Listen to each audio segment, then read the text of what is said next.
যারা হয়তো এই মুহূর্তে ভিডিওটা দেখতেছেন নিজেরা মনে হয় জানেন না যে Samsung Galaxy S20 FE launch হয়েছে গতকালকে। আসসালামু আলাইকুম, কেমন আছেন সবাই? হ্যাঁ ভাই, আসলেই স্যামসাং কিন্তু গতকালকে তাদের ফ্যান এডিশনের ফোনটা লঞ্চ করছে। একটা সময় আসলে যখন স্যামসাং এর ফ্যান এডিশনের ফোনগুলো আসবে তখন আমাদের অনেক আকর্ষণ থাকতো যে কখন লঞ্চ হবে, কবে লঞ্চ হবে। ফ্যান এডিশনের ফোনগুলো কম দামে পাওয়া যায়, সো আমরা কিন্তু আগ্রহ নিয়ে বসে থাকতাম। আমার কাছেও কিন্তু এই যে স্যামসাং গ্যালাক্সি এই যে S20 FE আছে দেখেন, হ্যাঁ এইটা কিন্তু ভাই যথেষ্টই ভালো ফোন, আমি ইউজ করতেছি দিন যাবত। অ্যান্ড S21 FE বলেন ওইটা ছিল মোস্ট পপুলার। দেন লাস্ট ইয়ারের S23 FE ফ্লপ, অ্যান্ড এই বছর যে S24 FE এসেছে এইটার অবস্থা তেমন একটা ভালো না। আপনার শুধুমাত্র এক্সিনোস ভ্যারিয়েন্টই পাওয়া যাবে। এইটা লাস্ট ইয়ারেরটা তো যাও আপনার স্ন্যাপড্রাগন ভার্সন একটা ছিল। প্রাইজিং আপনার ইন্ডিয়ান মার্কেটে ফোনটা লঞ্চ হয়েছে 60,000 রুপিতে, অ্যান্ড বাংলাদেশ মার্কেটে S23 FE বর্তমান প্রাইস 50-55,000 মতো আপনার এক্সিনোস ভেরিয়েন্টটা। তবে যাই হোক, as a Samsung fan addition user আমার এখানে কিছু বলার আছে, যার জন্য আজকে আপনাদের সামনে হাজির হলাম।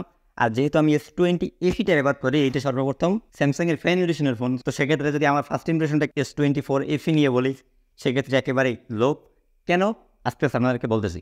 সো এই যে স্যামসাং গ্যালাক্সি S24 FE এইটা হইতেছে কি আপনার স্যামসাং গ্যালাক্সি A55 একটা টুইক ভার্সন, মানে ওইরকম কোনো মেজর আপগ্রেড নাই, উল্টা দেখলে আর ডাউনগ্রেড। সো আপনারা যদি একটু স্পেক ওয়াইজ দেখেন, ক্যামেরা সেকশনে 50 মেগাপিক্সেলের মেইন সেন্সর, ঠিক আছে। দেন 12 মেগাপিক্সেলের আলট্রাওয়াইড মানলাম। এরপরে দেশে কি আপনার 8 মেগাপিক্সেলের একটা টেলিফটো লেন্স, যেটা কিনা আমার এই 2020 সালের S20 FE দিছে। সেই একই সেন্সরটা তারা 2024 সালে ফ্যান এডিশন ফোনে কেমনে দেয়? আর ফোনটার প্রাইসিংটা যদি দেখেন 60,000 টাকা। এ সিরিজে আপনার টেলিফটো লেন্সটা নাই, এইটা একটা কমতি। দেন যদি আপনার ডিসপ্লে সেকশনে আসেন, একেবারে লাস্ট ইয়ারের S23 FE, এরপরে আপনার লেটেস্ট স্যামসাং গ্যালাক্সি A55, এই দুইটা যে ডিসপ্লেটা সেম একই ডিসপ্লে আপনার এইখানে বসিয়ে দিয়েছি। জাস্ট ডিসপ্লেতে যে বেজেলটা আছে এইটা একটু কমাই দিয়েছে। তো লাস্ট ইয়ারের S23 FE কিন্তু অনেক বড় বড় বেজেল আছে, যেটা নিয়ে কিন্তু অনেক সমালোচনার শিকার হয়েছিল স্যামসাং। আর ডিজাইনের কথা বললে কি বলবো, আপনার স্যামসাং এর যে বাজেট ফোনগুলো 12-13 হাজার টাকায় যে ফোনের ডিজাইন, ফ্ল্যাগশিপ ফোনেও সেম ডিজাইন, অ্যান্ড FE সিরিজেও একই ডিজাইন। অ্যান্ড ফোনটার সবচেয়ে ডাউনগ্রেড হচ্ছে ফোনটার হার্ডওয়্যার সেকশন। আপনার 7 বছরের সফটওয়্যার আপডেট পাবেন কিন্তু এই ফোনটা কিনলে। কিন্তু এটা যে চিপসেট হিসাবে আছে আপনার Exynos 2400E, আর এক্সিনোসের প্রসেসর সেইটি সম্পর্কে আপনাদের কম বেশি ধারণা আছেই। সো স্যামসাংয়ের যে ফ্যান এডিশনের ফোনগুলা এখন বর্তমানে একটু কেমন যেন হয়ে যেতেছে। আপনার এক্সিনোসের প্রসেসর নিয়ে আসলে ওইরকম একটা ফ্যান হয় না।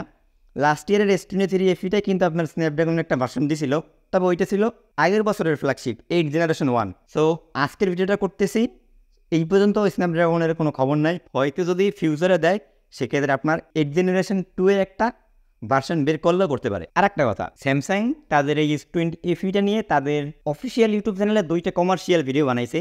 সেইখানে একটা করছে জাস্ট আনবক্সিং, ওইটা ঠিক আছে। আর একটা করছে কি আপনার ফোনটার ফিচার সম্পর্কে আমাদেরকে ধারণা দিচ্ছে যে এই ফোনটায় কী আছে। সো তারা ফিচারে ভাই এই ফোনটায় কী দিচ্ছে, Exynos processor, camera, display, hardware, কোনো কিছু নিয়ে কোনো কথা নেই। জাস্ট ফোনটা রাখছে, ফোনটা নিচে হাতে, এরপরে ক্যামেরা দিয়ে 2টা ছবি তুললো, then circle to search, AI feature, এই যত কিছু আছে এইসব 2024 সালে গিমিক, এই জিনিসগুলা আমাদের সামনে প্রেজেন্টেশন করতেছে। As a Samsung fan addition user আপনাদের সাথে 2-4টে কথা বললাম, আর আপনাদের একটু ধারণা দেওয়ার চেষ্টা করলাম স্যামসাংয়ের কী অবস্থা, এখন ফ্যান এডিশনের ফোনগুলো কী করতেছে না করতেছে। That's it. সো তাহলে আজকের মতো আমরা ভিডিওটা এইখানেই শেষ করতেছি। আসসালামু আলাইকুম।